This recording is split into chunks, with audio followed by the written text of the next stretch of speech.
"Elisa, siapa yang kamu cari? Apakah dia anakmu?" tanya Arka pura-pura bodoh.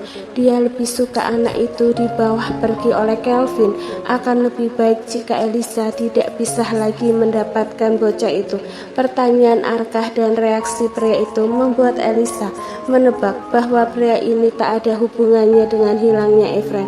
"Lupakan saja kalau begitu, anggap aku tidak pernah bertanya tentang hal itu. Aku akan pergi lebih dulu." Arka menahan lengan wanita yang sudah berbalik. "Elisa, masuklah lebih dulu, ceritakan baik-baik, mungkin aku bisa membantumu." Elisa baru saja hendak melepaskan pegangan tangan Arka, namun Nora tiba-tiba sudah datang dan menyerbu ke arah mereka. Saat melihat keduanya berpegang dengan tangan di depan apartemen Arka, wanita itu seperti kerasukan. Plak, tamparan keras mendarat di pipi Elisa. "Nora!" pekik Arka. "Kau dasar wanita jalan, beraninya kamu merayu tunanganku. Apakah kamu sudah dibuang oleh Kenan dan kini mencoba peruntungan untuk kembali dengan mantan suamimu?" maki Nora. Elisa masih merasakan perih di pipinya dan telinganya mulai berdengung. "Kamu salah paham, aku hanya datang untuk menanyakan sesuatu." "Hah? Menanyakan sesuatu? Apakah dengan berpegangan tangan satu sama lain?" "Nora, cukup, aku sudah menjelaskan hubungan kita yang tidak bisa dilanjutkan lagi," sela Arka. "Semua karena wanita ini, bukan? Dia merayumu lagi," cecar Nora. Tatapan matanya seolah ingin mencabik-cabik Elisa. "Arka, aku dengar kamu telah kehilangan 3 investor di pertemuan bisnis tadi. Apakah kamu yakin ingin melepaskan kesepakatan pernikahan kita yang bisa membuatmu mendapatkan lagi pijakan di Canberra?" Arka terdiam. Telapak tangannya yang tergantung mengepal. "Elisa, pergilah dulu. Aku akan menyelesaikan urusanku dengan Nora." Elisa pergi begitu mendengar hal itu. Sementara Nora menatap kepergian Elisa dengan bibir mencibir. Setelah keluar gedung apartemen, Elisa mengeluarkan ponselnya berusaha untuk menghubungi Kelvin dan Zah kembali, namun panggilan itu tak terjawab. Di tempat lain, pria yang ia hubungi hanya menatap ponselnya dengan mata kesal. "Kau baru meminta bantuanku setelah tahu bahwa pria itu tak bisa membantumu rupanya."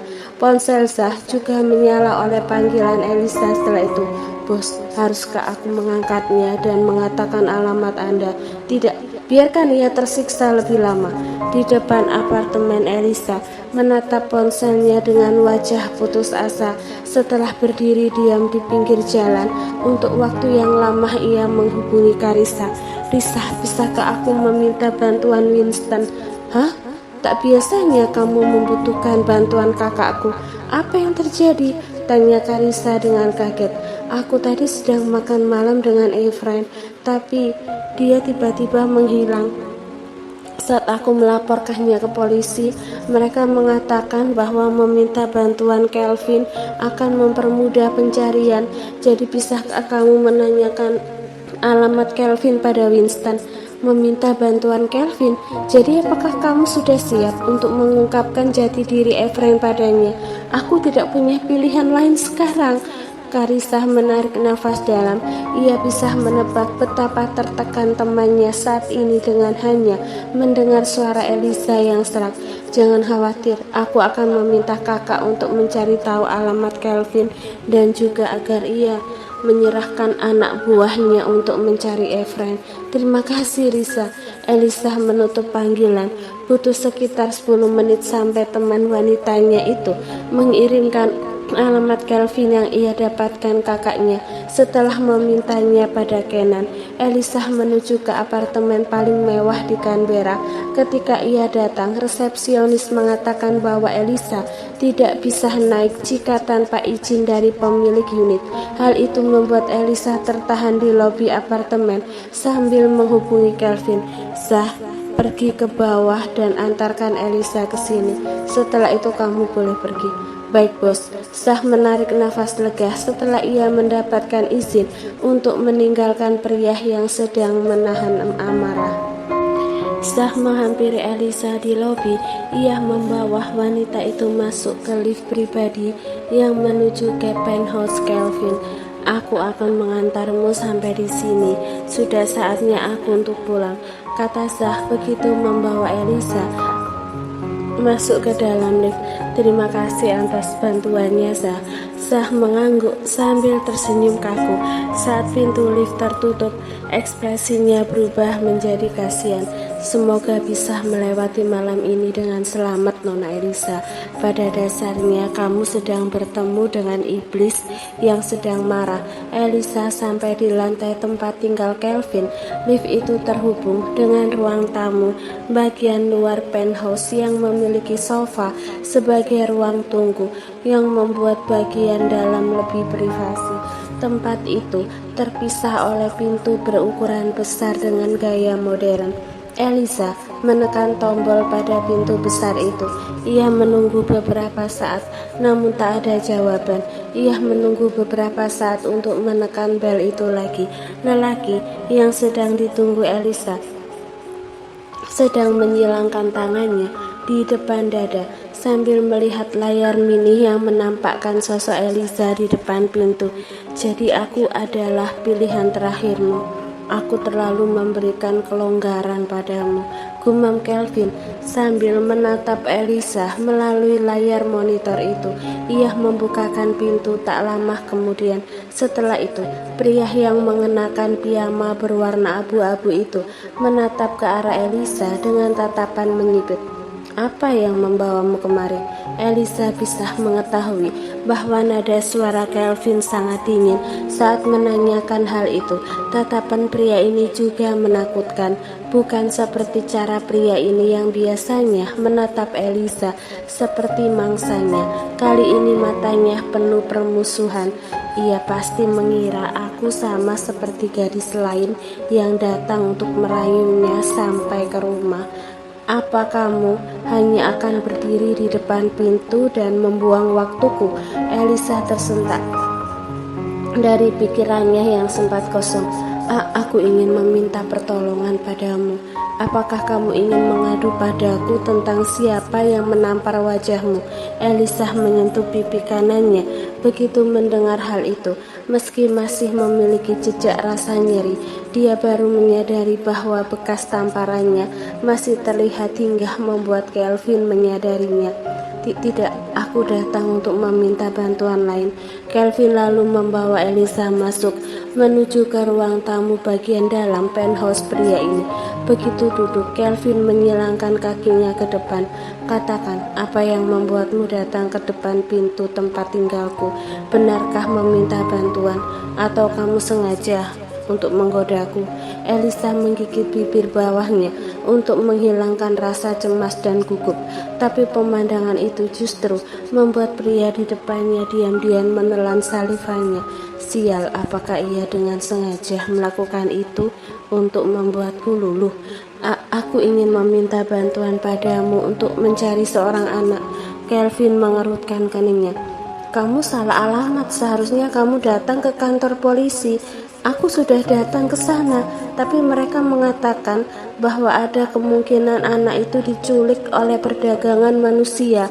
Polisi mengatakan kamu memiliki akses ke dunia bawah yang bisa membantuku mencari tahu apakah anak itu ada di sana. Saat Elisa mengatakan itu, matanya sudah memerah. Ia berusaha menahan dengan keras air mata yang jatuh dari pelupuk matanya. Kelvin menyadari wanita di depannya telah berusaha menekan kesedihannya. Siapa anak itu sampai kamu terlihat sangat khawatir? Elisa berkeringat dingin.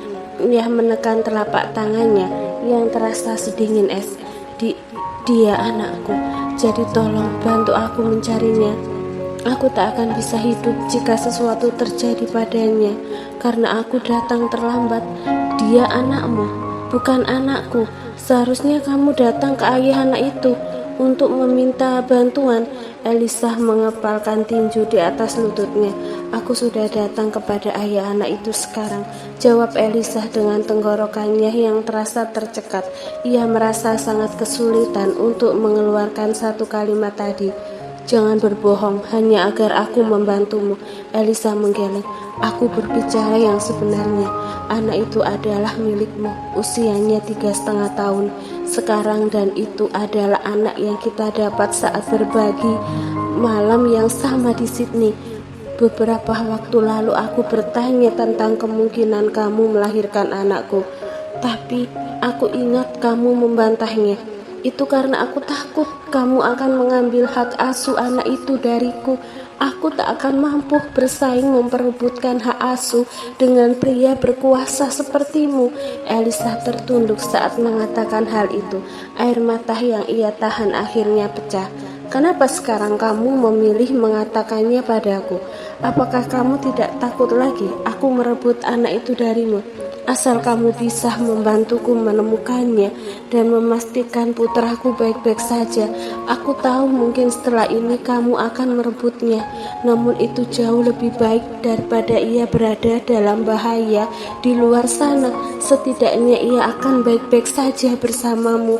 Apa imbalan yang aku dapatkan jika berhasil menyelamatkan anak itu? Bisakah kamu menyebutkan apa yang kamu tawarkan? Pupil mata Elisa melebar, meski sebelumnya ia memiliki ekspresi sedih dan putus asa. Kini wajahnya menunjukkan ekspresi kemarahan dengan cepat. Astaga, dia anakmu. Kenapa kamu meminta imbalan untuk menemukan anakmu sendiri? Maki Elisa. Kelvin terkekeh. Aku belum melakukan tes paternitas. Bagaimana mungkin aku bisa memastikan dia anakku? Apa kamu pikir aku wanita murahan? Aku hanya pernah bercinta dengan satu orang pria selama ini. Itu adalah malam 4 tahun lalu, kata Elisa dengan nafas yang mengembang dan mengempis karena marah. Pria ini adalah ayah dari anakku. Bagaimana ia masih bisa menunjukkan wajah santai begitu mendengar putranya telah diculik, dan ia bahkan menginginkan imbalan untuk menemukan putranya sendiri. Di dalam hati Kelvin, ia diam-diam merasa bahagia setelah mendengar bahwa dirinya adalah satu-satunya pria yang bersama Elisa. Itu membuktikan tak ada pria lain selama wanita ini tinggal di luar negeri. Tapi sangat sulit untuk membuktikan kebenaran yang kamu katakan. Elisa mengeluarkan ponselnya. Ia membuka galeri foto dan menunjukkan Kelvin foto Efrain. Dia menduga Kelvin berbicara tentang kesulitan untuk menunjukkan bukti bahwa Efrain adalah putranya, bukan tentang cara meyakinkan Kelvin bahwa ia adalah satu-satunya pria itu. Lihatlah dengan baik-baik, ia adalah anakku dan wajahnya terlihat sama persis denganmu. Apakah kamu masih meragukannya? Jika kamu bisa menemukannya nanti, aku tak keberatan kalian melakukan tes DNA. Kelvin menatap sekilas foto anaknya itu. Hasil editannya bagus. Sebagai seorang desainer produk, kamu pasti memiliki keahlian dalam dunia Photoshop. Kamu tahu betapa banyak wanita yang mengaku memiliki anakku, padahal itu hanya halusinasi mereka. Elisa merasa frustasi meyakinkan pria ini. Dia hanya bisa menangis begitu keras karena waktunya semakin banyak tersita. Ia membayangkan betapa ketakutan putranya sekarang di tangan para penculik. Kelvin terkejut melihat wanita di depannya kini menangis terisak dengan air mata yang bercucuran. Elisa bahkan kesulitan bicara saat tersedak dengan isakannya sendiri. Ia menjadi cemas. Ini adalah pertama kali ia melihat sisi rapuh Elisa. Jadi dia segera duduk dan mengusap air matanya. Jangan menangis, kamu menakutiku. Kelvin tidak memiliki pengalaman berhubungan dengan wanita, jadi dia tidak pandai menenangkan wanita yang sedang menangis. Elisa semakin terisak ketika mendengar bahwa dia tidak bisa mendapatkan simpati dari pria ini, justru menakutinya. Oke, aku akan membantumu, tapi anak itu akan menjadi milikku jika terbukti ia memang anakku. Tangisan Elisa berhenti. Hatinya sakit seperti dihantam martil mendengarkan syarat dari Kelvin. Meski ia sudah menebak hal ini akan terjadi, tapi tetap saja ia merasakan rasa nyeri yang menyebar ke seluruh dirinya begitu mendengar hal itu. Baik, tapi jika kamu menikah dengan wanita lain dan memiliki anak lagi darinya nanti, maka aku akan membawa Efrain kembali. Aku tak akan membiarkan ia tinggal dengan ibu tiri yang kejam.